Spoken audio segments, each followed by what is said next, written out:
All right, this lesson focuses on chi-squared goodness of fit test from 16D1. So the hypothesis tests we've studied so far are working on population mean or average. We also consider claims about population proportions. So for example, Rico rolled 60 times and obtained the rolls in the table. So here's a six-sided dice. And what this table represents is he rolled the number 1 20 times, rolled the number 2 10 times, rolled 3 5 times, rolled 4 8 times, and you would continue that on. And giving you a total of 60 rolls. Since the relative frequencies or proportions of the outcomes are quite different, so notice there's, in roll number 1, there are 20 of those. That's quite different than when we go down to rolls of only 5 and frequency when there's roll number 3. So what we're going to do is we're going to see if there is a bias in the dice. So in this section we will study chi-squared goodness of fit test and see how it can be used to test hypotheses about population proportions. So chi-squared goodness of fit test is hypothesis testing about population proportions. So, continuing on, for Rico's die, suppose we let P sub 1 be the probability of rolling a 1, P sub 2 be a probability of rolling a 2, and so on. Our null hypothesis is that the die is fair, so the dice is fair. In this case, then each number is equally occurring on each roll. Therefore, the null hypothesis means that you have a 1 in 6 chance of getting a 1, 1 in 6 chance of getting a 2, 1 in 6 chance of getting a 3, 4, 5, or 6. The alternative hypothesis is that the dice are not fair. In this case, then at least one of the outcomes of the probability is different from all the others. Therefore, then, at least one of those probabilities does not equal 1/6. So consider a scenario with k categories. Let P sub 1 be the population proportion of all the individual categories. And what you're going to do is you're going to add up those probabilities and let them equal 1. So here in this blue box is your hypothesis. This is your null hypothesis, and this is your alternative. So the null hypothesis is that all the probabilities are the same in each of the categories, and the alternative is that one of those probabilities does not equal the same.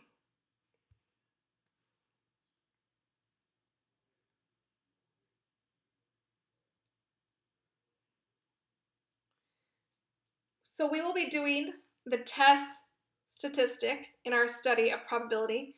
We calculate the number of times we expect an event to occur, given its theoretical probability. So for example, Enrico's dice was fair when we'd expect that every number should occur 10 times, because there were 60 rolls, 6 dice, each number should have gotten 10. So what we're going to be using is a formula in the blue box. We therefore are interested in how many of the observed frequency are different from the expected. So what happened to what should be expected? So this is from your table. That's your observed when you actually rolled the 60 times. And what is expected is that each of those probabilities should be 1 in 6 chance. Or in this case, Should have rolled 10 times. So here is the formula we're going to go through.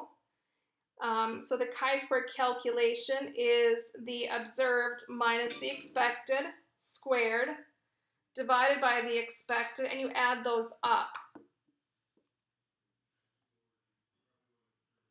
So you can do this with a chart. So in the first column are all of your choices. So you can roll a 1, a 2, a 3, 4, 5, or 6. This is your observed, what happened. What was expected is that you should have gotten 10, 10, 10, 10, 10 because there were 60 choices. And then what you do is you subtract them, you square them, and then you divide that number by the expected. And you're going to add up this column right here, those numbers, giving you that total. This is what we call the chi-squared calculation.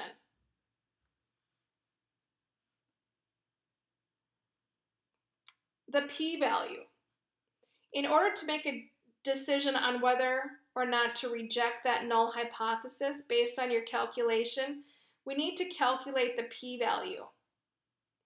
So we'll be using our calculator, and we're going to compare it to the significance level of the test. So if you remember back on your t-test in a previous lesson, we calculated that p-value as a probability of observing a value that is extreme as a test statistic. Depending on the form of the alternative hypothesis, this would correspond to an upper tail, a lower tail, or both.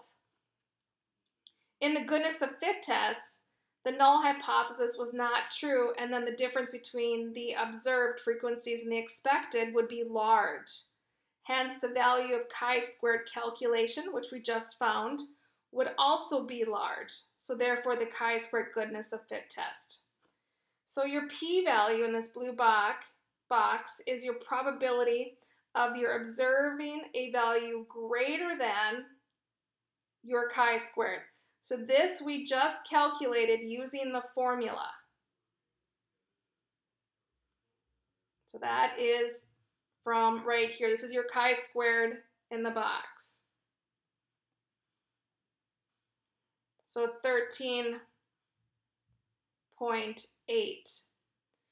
And then there's your distribution, your curve. And then there's this area under the curve in the yellow called the p-value. We can use a graphing calculator to find the p-value. So we would enter in the observed and then the expected,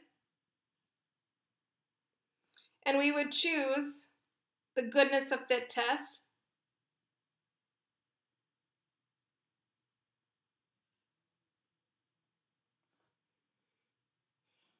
and we would calculate, and what we're looking for is that p-value right there.